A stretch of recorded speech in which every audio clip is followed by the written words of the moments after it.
On this episode of Star Trek Universe, Effie and I watch corporealized, non-corporeal beings smile condescendingly at two galactic powers slap fighting in the playground. Jerk your chain, flick that bean, release the prolactin, and go with us on this errand of mercy, right after these words from our mystery Organians.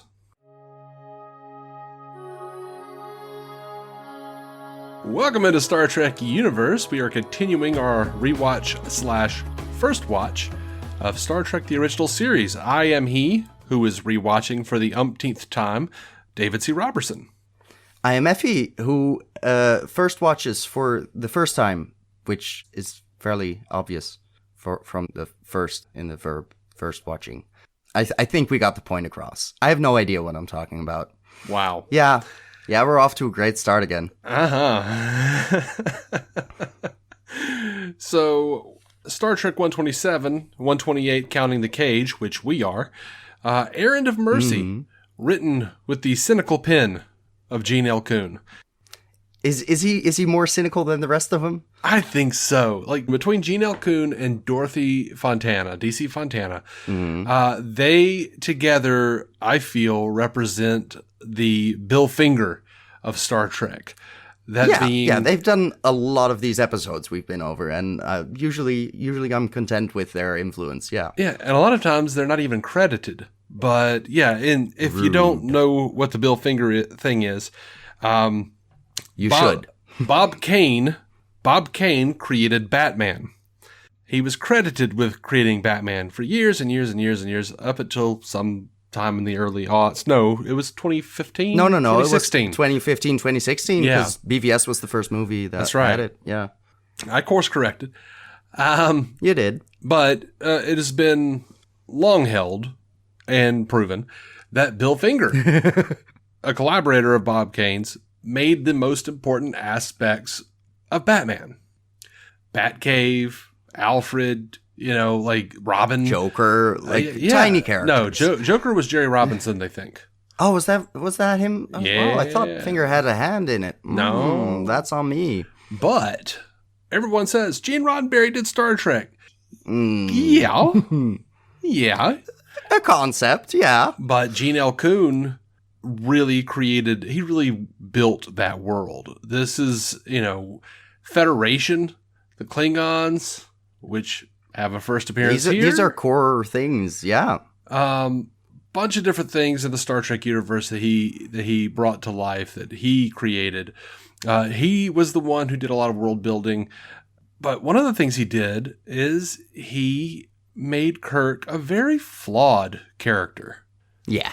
It's hard to like him in this one. Yeah, it is hard to get on his side. And the point is clear, but boy, it's funny because, okay, let's talk about the Brief Memory Alpha synopsis real quick. This is the one: Kirk and Spock try to protect the planet Organia from the Klingons, but the natives don't want the Federation's help. It's hilarious that, especially watching it in such close proximity, to look at this episode, which was written by Gene L. Kuhn, and have Kirk just livid over these Organians not giving them the right to fight the way they want to fight. And it's very much, how dare you stop me from harming people? And it's also very much like, how dare you stop me from doing the very thing I did in A Taste of Armageddon. You make a point there. Which was also Gene L. Kuhn. So. Right. And once again here, we get this sensibility. If you look at it from one perspective, you're going to say, hey, of course the Federation is right. They're much better than the Klingon Empire. They're going to help them with all this technology. They're going to do all this stuff. They seem slightly less outright malevolent. Yeah. Yeah. We also get another Gene L. Kuhn. More of this concept, though, if you're paying attention, it's just imperialism, colonization. It's like everything Kirk is saying to these people, like, we'll give you all this new technology. All you got to do is be like us. Yeah, play by our rules. Yeah, that's the implication anyway. Yeah. And the whole time they're just sitting there smirking. It's like we won't force you, but we'll help you if you join us, which also means probably supply like men for the Starfleet and shit like that. Like, and you'd assume there is a cooperation there that involves, well, you know, we always need more people and resources and shit. Mm-hmm. So yeah, there's a mutual interest there, and we're getting more of the rhetoric. Yeah, we're getting more of the rhetoric from this side of Paradise, where Spock is like, "Yo, man, these bitches is totally stagnant. Like, this is not evolving as a culture. We got to, like, do something about this. You know, like, this is just... We need a specific kind of progress, namely the kind of technological advancement that is usually fueled by war. Which is not explicitly the goal, right, but they don't mind it if it happens. It is very much a... Yeah, but if there's bad guys, we got to fight them, right? Like, well, you know, you say that, but, you know, Kirk says, war, we didn't want it, but we've got it. But the rest of the episode is very much like, there's an amp up. There's just, do you not want it? There's Kirk who goes and you think you're going to give him the benefit of the doubt. And he's like, we've got to save you. We've got to help you out. Of course, they said at the beginning of the episode, this planet, they even said, is of no inherent value except as a strategic point of strategy. Outpost. Yeah. Yes. But he goes down there. He doesn't really talk too much about that to the Organians. But all he's got to do is like, look, we got to get this. We got to get you on our side. Hopefully you'll agree with us. We're not going to force you. So we can protect you because, God forbid, we just protect you. And even though they end up doing the Corellia tactics for that very purpose, I guess. But it has that well, they're going to be the Nazis about it. So let us help you out. Except they don't approve of the way they want to help out, which is, you know, more violence. So it's a difficult conundrum, but it does very deliberately set up the parallel between the Klingon general and Kirk being both very much on the no, this other guy is an asshole, and what do you mean we can't fight? That's how we solve problems, god damn it. I kind of love, I actually honestly really love how much it almost really does just become like Core and Kirk teaming up and being annoyed by the Organians. Because that at the end it's like, what the fuck is your problem? By the end of it, they're both like telling the Organians, like, you disgust me. I don't pity you. You're an pacifism. Ugh. And oh my god. It starts off as this extreme disdain for letting someone else walk all over you, which is weird enough in and of itself. Like, okay, so the statement is humanity needs to inherently resist a fascist power structure, forcing them into whatever kind of subservience would come out of a Klingon takeover. And then it sort of veers off into no, we're not actually letting them do anything. We can stop you at any point. We're far more powerful. We're also pacifists. Stop this shit.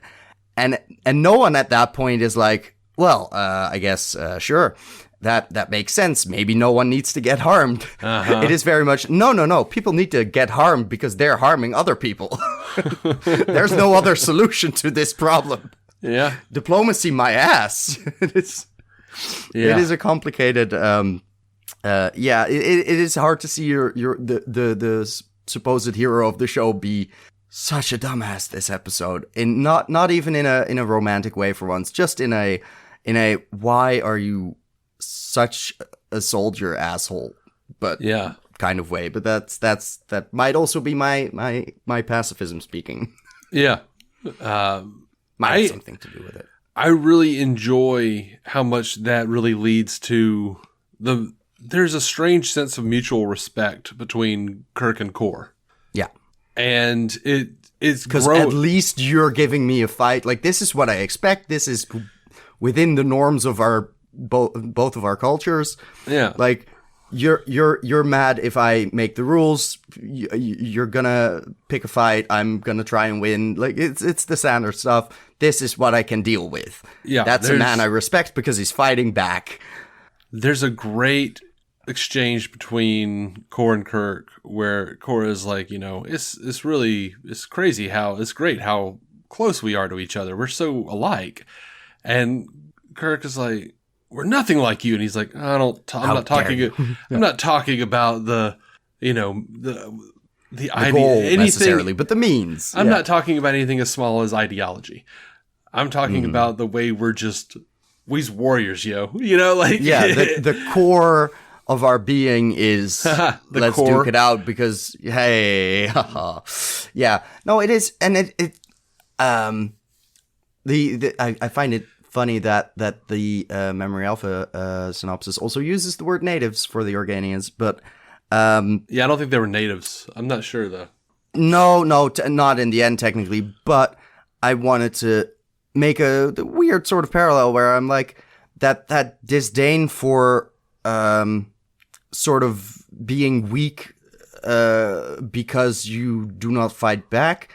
There is that sort of there is that native indigenous people kind of attitude that culturally existed throughout colonialism, where it was just give them some glass beads and shit and we'll steal their land, and like they won't get it, they won't fight back, they'll be convinced they're too peaceful at first. Hey, there is that very attitude of we're looking down on you extra because you're not immediately recognizing us as authoritarian or as invading or forces, or there's just a lack of respect for a people that is just like, we just want to do our thing here, and there's no need to be assholes about it. We'll take care of ourselves, trust us, we won't have to do what the asshole guy from the other side says.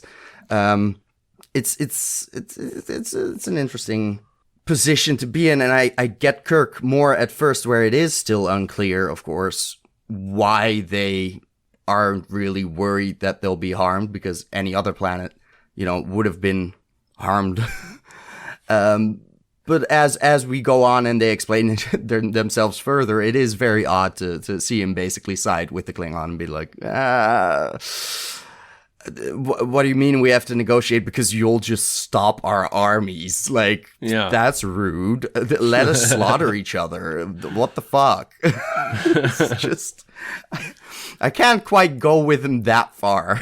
Yeah, I mean, I can understand and agree that, like, from a very real story perspective, the Klingons are awful and they're doing some really terrible shit. So naturally, yes, we want to stop them from doing this to other worlds. So I agree with Kirk there. They're perfectly set up as shit people. This culture is clearly militaristic in a worse way because it is absolutely outright fascism. That's very obvious. Klingon, not good guys. We're not trying to humanize them. We're more trying to villainize humans. The other way around, I guess. Yeah. Which, fair enough, is slightly cynical, but I can get with it. It just sort of rubs against the Star Trek of it all, where it's like, no, we're supposed to be so evolved, my ass you are. Yeah. Which is probably what Gene Elkun was trying to get in there, but Yeah, I'm that a lot of that rhetoric about humankind being more evolved in Star Trek didn't come around until Next Generation era. Fair enough. Where Gene had had a good 20 years to no, this was totally my intention from the start. Yeah, hype himself up, listen to what fans were saying, hype himself up and think that he started it on purpose, which he did some of it, but sure. I mean, look, it was a unified Earth from the beginning. It was different there ethnicities. Is a hopeful utopia type energy in it from that very concept. Absolutely. It doesn't mean that they stuck through to every bit of we're such they great guys. There is still the colonists of it all. Yeah. And I think the original series is one of the reasons I love it is because it really did exist outside of this Roddenberry myth bubble before Roddenberry started believing his own myth. Yeah, of course, yeah. So, like as you do, the crew members are still able to actually have issues with each other. They can have conflict. They have flaws. They have feelings on matters. They have conflicts of interests. Yeah. Yeah, and Next Generation pulled hard in the opposite direction, where like the writers had to. But look, the writers were often kind of sidelined because Gene would, at least for the first couple of years, would just be like, I don't like that, and they'd have to. That can't happen in my universe. Yeah, in some of the best ways, and some of the best episodes are because of writers having that stipulation and having to be creative with the way they presented it to Gene. Mm-hmm. So nice. Yeah. And then the predecessor, Rick Berman, after Gene died, he was a stickler too. Of course. And there were other like head writer sticklers. At that point, it is, I need to literally continue this legacy. But, energy, yeah. Deep Space Nine, one of the things I love is that they were just kind of a black sheep show and they didn't pay a lot of attention to them. So they got to really dig into character flaws and conflict and sabotage and, spies and... People are allowed to suck, yeah. Yeah, you got Quislings all over the place in that place. So, yeah.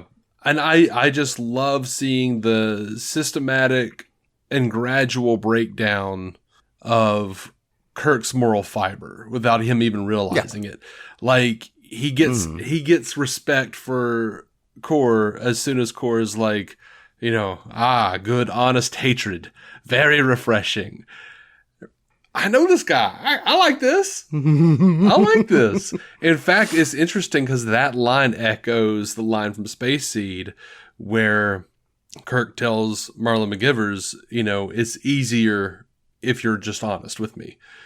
Like, that's what Kirk wants. Like, efficient honesty. Let me know what's actually going on and we can deal with it as moving forward. He prefers that. The clarity of it. Yeah. Yeah. So I love that. I love Kor saying, I don't trust men who smile too much. And for good reason, because they know something you don't. Like, that's unnerving. And that's usually the idea I get when someone's just sitting there smiling at me. I'm like, what the hell is this? What do you know that I don't know? What's about to happen? Yeah. I love... That makes sense. How much they have, like, Kirk and Kor echoing each other, talking about sheep. Are you going to be a sheep, or the wolves are coming, and you're the ram amongst the sheep and whatnot. Like, I love all that. What do you hate about this episode? Because I feel like there's something that you really dislike about this episode, and I'm not. I didn't actively dislike it as I was watching it. I think I disliked Kirk and his choices. I think the thing I dislike is that he doesn't come around to a reflection on his character flaws, basically. He basically ends it still being grumpy that he couldn't punch the Klingon in the face. Even though that should have been, relatively easy, because, grabbing someone, that's hard, because their temperature has risen to, unbearable degrees. But if you punch someone, you really only make very, very short contact. So that should have been attempted. Now I'm just leading myself into the non-pacifist ways. But no, I just I feel like there is what you might classify as the cynicism of humans still also shitty, but there isn't the turnaround of anyone wanting to be better. Yeah. Actually agreeing eventually, like, well, at least they saved a bunch of lives by making us negotiate, by sitting us down and not having us, go to all-out war again. And there's just none of that. So it feels like the episode sort of lands on a, well, they're dickheads. They rigged the game, and how dare they intervene? Sort of, and it sort of stays there.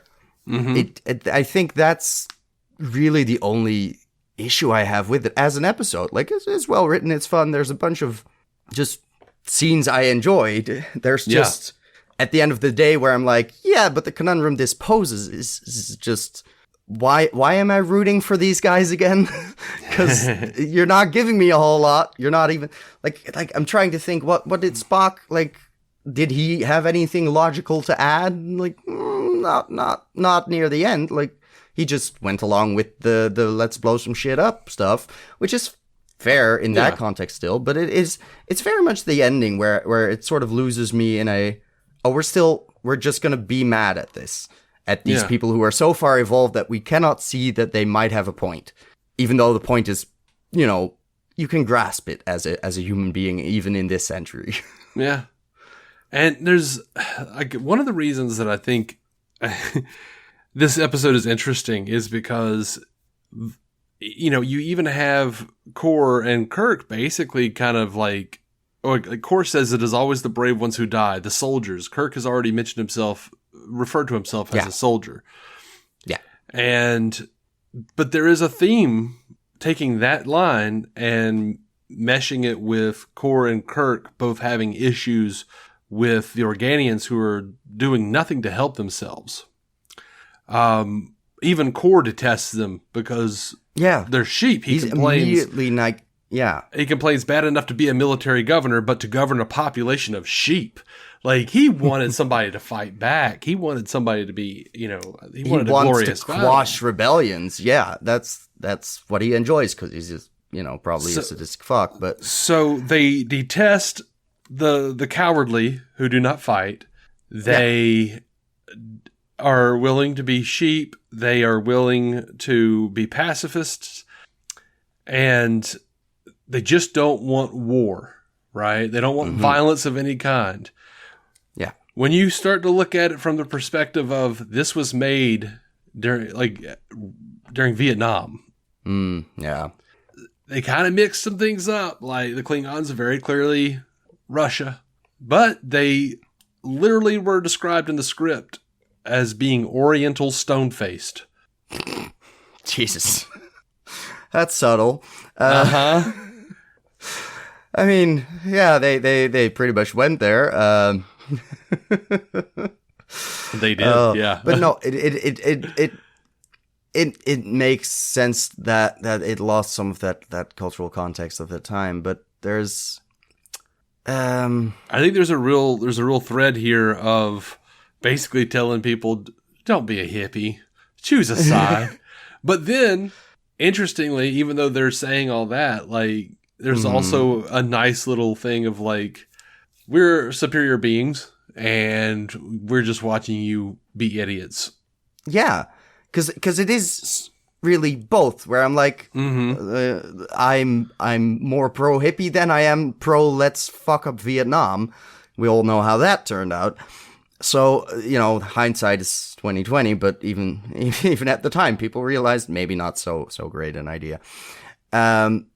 There's just then the other side of, okay, there are pacifists in this parable, if you will, but those are only able to then, not help themselves or be weak in scare quotes, because they are actually able to overpower everyone, which is also a limitation where I'm like, oh yeah, we're never gonna have anyone actually be peaceful if they're not also strong enough to enforce that peace. Well, maybe that which is an interesting thing, just generally outside of just Star Trek. I mean, I feel like that's where our imagination tends to go because we are within such a paradigm of power and force. Yeah. But to what you were saying, though, first of all, it's a little out there to say that the pacifists would just be able to do it with their minds and wouldn't let anyone fight. Okay, and that is a cheat, but at the same time, it turned out the pacifists, who from everything we'd seen up to that point seemed stagnant and very unevolved, they turned out to be more evolved than anyone. And then you have that bit at the end where they feel embarrassed. And there is a fragility, a defensive-ness about that final scene where it's like, oh, well, we never stood a chance, so... Yeah. There is shame involved in oh, well, we couldn't fight our way out of this one. Mm-hmm. I liked it from that perspective, where it was just Yeah. like, you, to anyone just sitting and watching who don't really think about, themes and story and all this stuff, they're not necessarily going to glom onto the fact that, yes, we were representing America. Yes, we were representing a few different foreign parties. But, the episode plays like the U.S. side is right. But then at the same time, it plays like, no, neither one of them are right. The true answer is no war. Yeah, because it is hard to miss the point that no, the U.S. side is the same as the other side. Because otherwise you're not actually paying attention. Because I read it as anti-war. I think the frustration lies within the fact that we have a set of established characters. Yeah. Where I'm like, no, I expect better from these guys.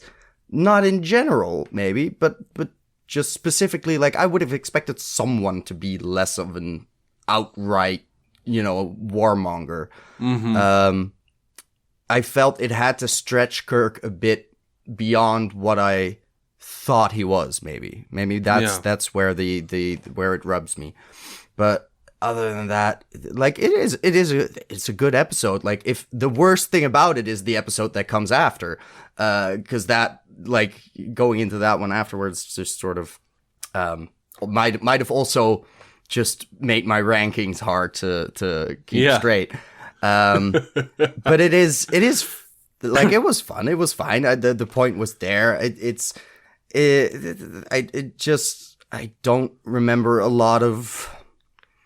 Yeah, it felt like it got stuck in that sort of final reveal thing. And also that reveal raises a lot of questions, where it's like, okay, so the peaceful pacifist people are also very content doing absolutely fuck all. Like, they're very on their own planet. We're just, for show we'll inhabit bodies for you to meet, but otherwise we're just doing our thing. While throughout all this time, they have had the power to stop literally every war in every corner of the galaxy, and they just didn't feel the moral imperative to actually do something about all the violence out there, because on our planet it's not happening. We'll see. Until it was. Right now, you're having an issue with continuity that you created. For all we know, the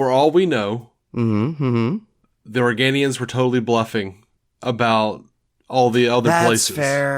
That's fair. We don't know how far-reaching their powers extend for real. That's true. It could have been a very good bluff. That's fair. And then wouldn't war just break out like the second both of them contacted their own people again? Like, they get back on their ships and they're like, "Well, guys, I don't think, because the Federation it is better than the Klingon Empire. I think they would just be like, sure, oh, yeah, I like capitalism and consumerism slightly better than I do poverty, and but that doesn't mean. Anyway, well, see, it's you know what? It's interesting you brought that up, because in this episode, like, future episodes would reveal, hey, we don't have money. We don't have money. True. Yeah, we don't. No, I was now fully going real world with it. That's on me. Well, future episodes say, they don't seek material wealth. They seek to, better themselves, et cetera, et cetera. But this episode had one of the few references to the Starfleet and the Federation using money. They spent so much money training, as a considerable amount of money training Kirk and Spock, Kirk said. There was some currency talk here and there. And we don't know what kind of currency it is. There is some kind of currency there, but we don't know what. People are still working. People still own businesses and stuff. We just don't know what exactly. I don't know if they're like government subsidies, if your business doesn't do well enough one month, or I don't know how that works. Or if there's a living wage and everyone is able to live comfortably, but then also that'd be nice. Pursue their passions and then make extra money on top of that. I don't know how exactly it works. Like, you'd assume all these people at least in Starfleet, are there because they want to contribute to society in some way, whether that be, misguided or not, depends on the episode. Yeah.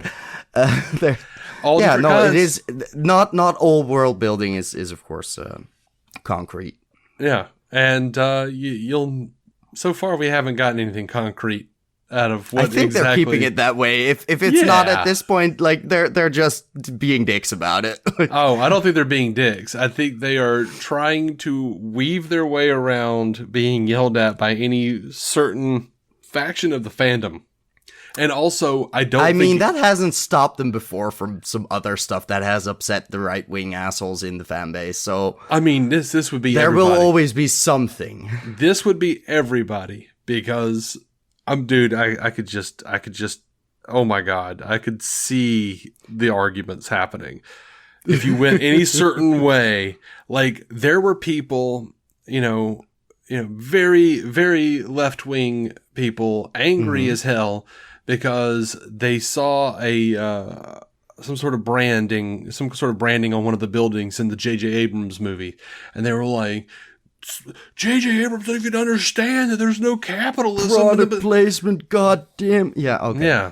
So they just need to be vague about it. Yeah. Oh, Lord. Love this line, and it's a bit of a spoiler for you, but Aelborn says to Kirk, "It is true that in the future, you and the Klingons will become fast friends. You will work together." I had forgotten that line until you... But yeah, I saw it, and then I noticed that there was a blue line in the future, and I stopped myself from clicking on it. Yeah. I mean, it's not a huge thing. It's just, in Next Generation, 100 years in the future, there's a Klingon serving as an officer on board the Enterprise. The Klingons and the Federation are allies. Now, there are plenty of other dicks out there to fight. Oh, no. That just cements the fact that they're both dicks. They have to be both dicks to work together. It's a lot of fun because, like... This is a military show after all. Shit, I got lured into a trap. Yes and no. No, I know. But yeah, like, what's funny is that, like, while they were clearly a stand-in for the Soviet Union, they appeared, quote-unquote, Oriental. At least some of them did. It was a weird combo of racialized features. Yeah. Well, yeah, all I know is that it will shift throughout every single show how they look. So that's fun, I guess. Not everyone, like a bunch of them. But what was interesting is the guy who played Kor, John Colicos. They asked him, he got to set to the makeup chair, and they were like, "What does a Klingon look like?" And he's like, "I don't know. You tell me what a Klingon looks like." So that's delightful. But he had read the script, and he was like, "You know what? Why don't we go? This says Oriental and stone-faced, so why don't we go for a Genghis Khan look?" Yeah. I guess they did. Yeah. So they could have gone more stone and less Oriental, but Yeah. But what's interesting and what's really fun is by the end of the original series, we do start hearing more about their culture and more about honor and all this shit. So by the time we get to Next Generation, they very much... They are more closely... They are very, like... It's like Japanese samurai type stuff. Like honor and glory and all this shit. And there is an alignment, except they've gone about it in a very weird, shitty way. Which is not unlike Japan in some ways, I guess, but... Yeah, it almost feels like a retcon, because the Klingons on Next Generation will talk about, we did this, and they were glorious battles, and this is... and then, like, DS9, they actually start, like, they're willing to just be like, yeah, most of that is bullshit that the Klingons cooked up because they wanted to sing about their glory and they wanted to exaggerate shit. That makes sense. There were some screwed up things that they did back then. Yeah, that makes sense because it's war and it tends to not look pretty. Yeah, but I did, as much as they talk about glory in the future, I loved that Kirk was like, well, it looks like our war is over. And he goes, "A shame, Captain. It would have been glorious." Yeah, that is still more fucked up than anything Kirk said. So, he edges them out just a little. Yeah. He's worse. I know. Yeah.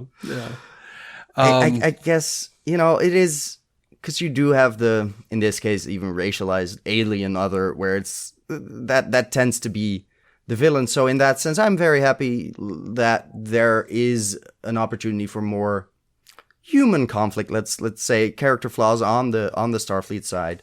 Like that is a good thing to have, so it doesn't become, oh yeah, sci-fi. All of mankind is okay now, but the other races, the species, now we've moved the goalposts to other planets. No. Yeah. Other continents, okay, fine. We're over that. But now everyone out there is an asshole. So I'm glad they sort of, have to also deal with that line of no, people are still people. Yeah. And also, some aliens are more asshole-ish than others. I've said asshole a lot this episode. Please don't make a counter. I won't. All right, so this episode, as we mentioned before, marks the first appearance of the Klingons. Story editor Dorothy Fontana thought the Klingons were made the regular adversaries of the series because they didn't need any special and expensive makeup like the Romulans, whom she thought would be more interesting. And I agree. I love the Romulans. Yeah. I always want more Romulans. Agreed. It's one of those things where like the Klingons really blew up and were like a big fan favorite. They've become iconic to the point where I knew the name before I'd ever seen one. Mm-hmm. It's the cliche of like, oh, the nerd speaks Klingon, that type of shit where it's like, oh god, there's a whole bunch of backstory and like elaborated shit, and yeah, it's a far more racist thing somehow that caught on far more than the Romulans, I guess. Yeah. Oh dang. Oh, I mean, what's fun about them though is like, while it looks like most of them were either played by white people or Hispanic people in the original series. Mm-hmm. By like starting in the movies, I think it becomes easier because they start coloring the Klingons, most of the Klingons darker, and they give them the forehead ridges. But by TNG, most of the Klingons are played by black guys. And I think it just makes it... I think it just saves them time on makeup, I think. I think that's the thing, yeah. Where it's like, okay, good for dark-skinned black people to get, like, more roles, I guess. But also, it started out as racist in this way, and now we've turned it into more blackface than brownface? How did we get here? The politics of this there must be dissertations out there that are likely very complicated. I'm not going to read them against my, better judgment. I will not. Yeah. Well, none of them can really agree on a whole lot, and no one ever really kind of totally gets the point. So it's just, at a certain point, you just have to look and say, it was made in this time. It is a sci-fi fantasy. They weren't going to go purple. They were just going to go, yeah. Well, sometimes they do. Yeah. Sometimes they do. But let's be real, pink wasn't taken yet. Like, we haven't seen too many blue or gray ones. Mm-hmm. I mean, it wasn't exclusively black guys playing Klingons. But, in TNG, like, Brian Thompson, who's one of these guys, like, he's been on X-Files, and he was Shao Kahn in Mortal Kombat Annihilation, and he is this, like, gargantuan white dude who always plays the heavy, and, of course, they had to have him face off with Riker in a TNG episode, with him as a Klingon. So... Sure. They definitely don't like, that was just like one off the top of my head that I can go like, oh yeah, that was a white Klingon dude. But, I think a lot of the times they just did what even they did. Klingon are not a homogenous group. Yeah. but yeah, there's a convenience factor to it. I get that. Yeah. Yeah. All right. What else are we talking about here?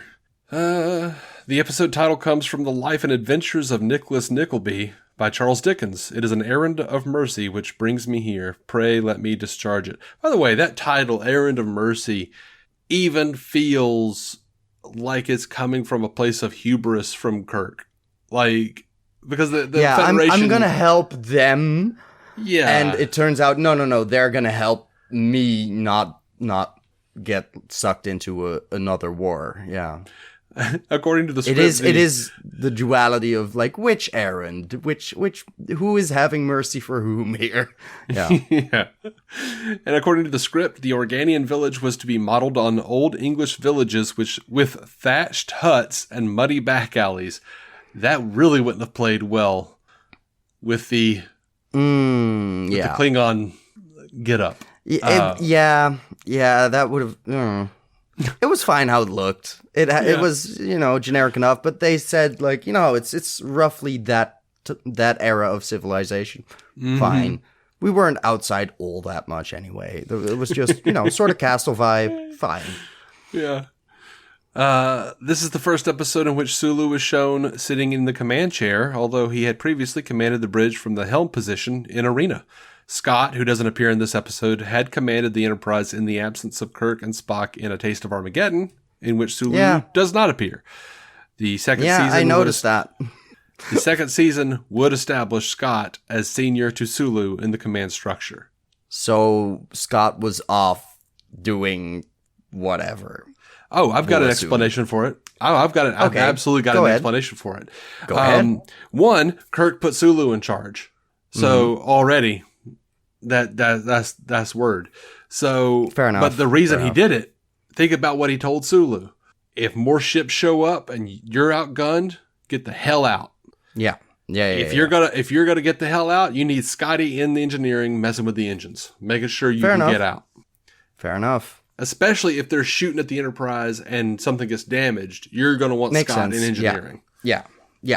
That makes sense. Because it previously had left the question of why would Scott ever be upstairs? But, Well, he's got an engineering station on the bridge, but... Yeah, sure. Most of the time, I've seen that later. Yeah. This was the first appearance of John Colicos as Kor. The character was also set to appear in Day of the Dove and The Trouble with Tribbles, two other original series episodes. Mm-hmm. But Colicos was unavailable and other Klingon characters were written in. A script was written. Dang it. A script was written for Kor for the 4th season, but the show was canceled after the 3rd. I was about to say, what 4th season? And he never got his chance to appear again. The character did appear in the animated series The Time Trap, but was voiced by James Doohan. Colicos was also the person who gave the Klingons I already read that part. Did so you? I did. I did. No, okay. Yeah. But you'll be happy to know, and I'll spoil this for you because I would be so thrilled to know this. Mm-hmm. Kor does reprise the role in Deep Space Nine. Hot damn. In 3 separate episodes. Uh-huh.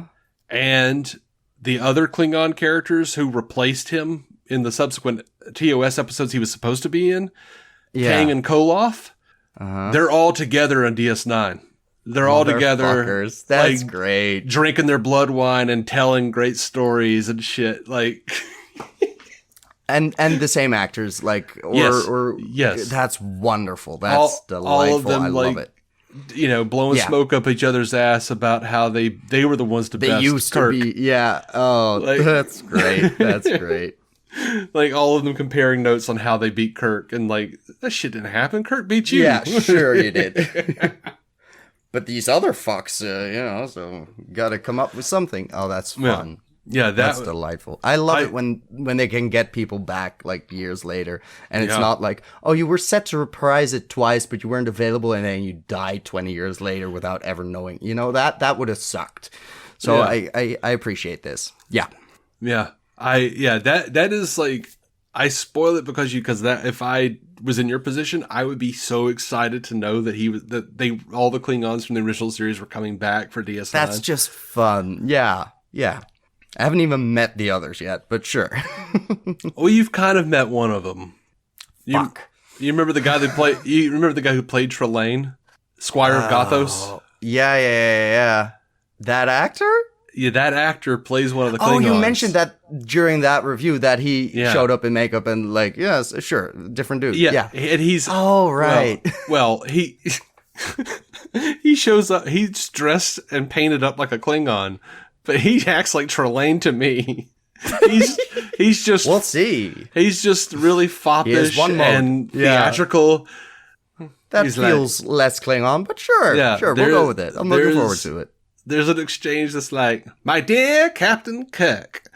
And Kirk's like, my dear Captain Koloff. Like, oh my God, it's so fun. Yeah, I know, that feels like the same guy. Yeah. It does. Oh, great. I have a Koloff and a Trelane figure, and I often pair them together because that makes sense. Yeah, sure. Let's see. There's the Baldric. The what now? The Baldric. The sash that Kor wore. Oh, was reused for Worf in the first season of Next Generation. They had like a 20-year-old piece of costume. They kept that. Dang. Yeah. It was somewhere. Yeah, fair enough. Cool. I'll see it when we get to it, Well, I'll imagine it. So also the buckles of the Klingon belts were pieces of bubble pack with the bubbles painted silver to resemble metal studs. That's smart. Yeah. That's one of my favorite things. I say it all the time. It's one of my favorite things about the original series is finding out like what certain props were and how they just like came from like packing material and just random shit. I would just have one Klingon in the background just popping the bubbles on his butt. There's other things like the Klingon disruptor is a thing that was in A Taste of Armageddon or just stuff like that. Sure. Things I wouldn't have noticed. It says here on Memory Alpha, and this is interesting, it appears that Kor uses texting and wireless telemetry, possibly one of the first uses of the now common wireless technology in film, TV, media. Did you notice this? Did you notice that he was like holding his like communicator, but he was like, it looked like he was texting. I did not. I did not notice that. And then he's like, it's confirmed. And you're like, oh, okay. Okay. They have screens that small. Yeah. How? Yeah. Final piece of trivia. This is the last episode in which the term Vulcanian is used to refer to Vulcans. Both Vulcanian and Vulcan are used at different points in the episode. Kor uses Vulcanian, and the Klingon lieutenant uses Vulcan, both in reference to Spock. Well, thank fuck that's over. Yeah. It's confusing. We actually have some feedback. Ooh. Can I ask one question first? Sure. Because I think I noticed a home planet for the Klingon. Okay. Somewhere in the scrolling through this article. Where do they come from? They come from Kronos. Kronos. Oh God. They couldn't keep it simple, could they? Where do Vulcans come from? Just for my information. Do we know what that planet? Yeah, exactly. Yeah. Like I need the simplicity of the fucking Krypton logic of DC. Like just it's Vulcan. Why isn't it Klingon? God damn it. Why are we Yeah. Sorry. That was just my God, why do they do this to me? You know what? I actually there's a strange combination of things that happens in Star Trek where everyone really just talks about the Klingon homeworld. I think they usually say the Klingon homeworld up until TNG, which is when they start saying it's Kronos. Yeah. Okay. But like the Romulans' homeworld is called Romulus and Remus. Both? Yeah, but that's clearly like a name that the bastardized human name for their homeworld. Yeah. They've never said it in canon in the show, but the Romulan homeworlds are Rihan and Shirihan, something like that. Sure. Different names from different sides. And the Romulans call themselves Rihansu. That makes sense. That's cool. I mean, obviously it was like, oh, there's Romulus and Remus. That's what we'll call it. So like they call Vulcan Vulcan, but it does make sense. They would be logical and say, we are our planet. That's fine. Sure. Yeah, they're logical. They make sense. But we call ourselves humans and we come from Earth. We weren't very inventive with the planet name. Or Terrans from terra firma. Yeah, that at least works. Yeah, but the Andorians come from Andor, or Andoria, whatever. I don't know. I don't fucking know. Andor, isn't that a Star Wars show? Yeah, Star Wars is making me second guess myself. Rude. We try not to acknowledge their existence, but Disney keeps popping up. So, we had feedback. Feedback, it was an anonymous message. And it said, "Stop talking." And it was on Tumblr. Oh, that's original, at least. Which I don't check often. Fair or enough. as often as I should. But they it's said... a neat community out there. They said, I just found your podcast on Spotify. I left a comment on the Squire of Gothos episode, but I have far more thoughts on it than could fit into a measly couple hundred characters. Therefore, here's my full comment for the Squire of Gothos. Also, I didn't see your comment on Spotify. I need to figure out how to log into my Spotify. I didn't know you could see it. Comment shit on Spotify. Yeah, you can, apparently. I didn't either until this. But I went and looked, and sure enough, you can leave comments. Well, dang. Let me leave some comments on our episodes. Yeah. They continue, everyone sleeps so hard on this episode compared to the next one, Arena. Sure, the Gorn is cool, and the episode has some interesting conversations about mercy and the needlessness of violence, etc., but the concept for Squire of Gothos is just awesome. The idea of an alien becoming obsessed with human life, collecting memorabilia around it, and learning everything he can about it, in the same way that humans can become obsessed with specific topics, countries, or time periods, and may collect memorabilia related to that period. My brother studies ancient history and loves 4th to 6th century AD Egypt. Cool. This episode was peak. Quote, aliens aren't that different from humans, really, and I love it. It also has higher stakes. Sure, Jim almost dies in Arena, but this one is far more directly threatening to the entire crew and ship. It's one thing for the ship to be wiped out all at once. It's an entirely different thing for everyone on the ship to become the playthings of a madman for as long as he wants. It also perfectly demonstrates Kirk's loyalty to both his crew as a whole and to individual colleagues / friends / loved ones. He allows Trelane to take the first shot in the duel because Trelane threatens Spock, and then later essentially sacrifices himself so that the ship has a chance to escape. The ending is both funny and classic Star Trek. Turns out the threat was really super genius aliens manipulating us, and is foreshadowed really well throughout the episode. After watching it the first time, viewers can notice the points where Trelane does act childlike or words things in the way that children would. He throws tantrums, he dresses up as a judge and says random court-sounding words. He speaks random German and French words when he finds out that certain crew members have ancestors from those countries, just like a child would when getting upset or playing judge or finding out about people from other countries. It's my game and my rules is literally a spoiled child talking. There's also the sociopolitical commentary. Sure, it's not as heavy-hitting as in some other episodes, but Spock's infamous "I object to you, I object to intelligence without discipline" response to Trelane ordering him about is a great demonstration and clearly shows where the portrayed good guys here stand. Additionally, Trelane is a great villain, and it's because he's just doing all of this for fun. He can't even get angry without seeing it as a game, and that's exactly what makes him scarier.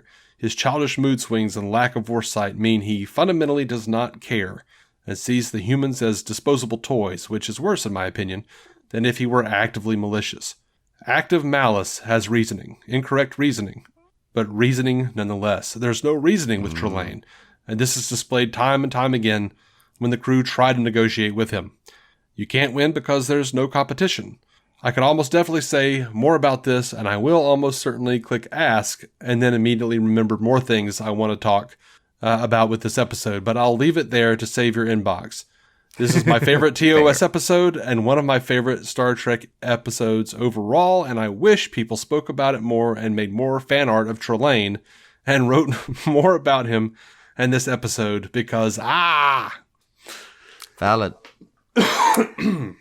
I love that someone is just that into one of the more random episodes in there. Yeah, that's cool. And Yeah. it makes total sense for Trelane to be like this kid having his obsession with Roman times, like that vibe, you know. There's like a phase dinosaurs is a thing you go through, and then there's Roman Empire shit, and then, you know, type of young boy shit. And I that is a delightful comparison where it's like, yeah, that makes sense for him to just be like, ooh, these humans, weirdos. Let's see what they did back in the day. Yeah. I will say I like the comparison to Arena is funny because apparently our episode hadn't come out yet because it's the next one, right? So yeah, I'm guessing if that person listened to that one, like we're not that high on Arena. Like, I did see I a would comment. put Squire of Gothos above that, sure. I did see a comment one time where someone said Trelane is autistic as fuck. I mean, that's fair. That has something to do with it. And the parents are clearly ill-equipped to handle a neurodivergent child. Yeah. This became too real suddenly. Right. Boy. I think that's going to do it for this episode. Do you agree? Yeah, sure. Seems like it. Right. All right. Well, next week we talk about one of the very best episodes of Star Trek ever made. Kirk travels through time and finds him some John. It's the city on the edge of forever. Every time you rhyme. God damn it. I hope you will join us. Until then, Qapla', Joe Lontrue, live long, prosper. Plank on a clit and eat a dick, people. Thank you for listening to the Star Trek Universe Podcast, a Stranded Panda production. If you'd like to hear more from David C. Roberson, check out the DC On Screen podcast or maladjusted.tv for his web videos. If you'd like to hear more from Matthew Carroll, check out the Marvel Cinematic Universe podcast or listen to his music. Just search for Matthew Carroll anywhere you get music.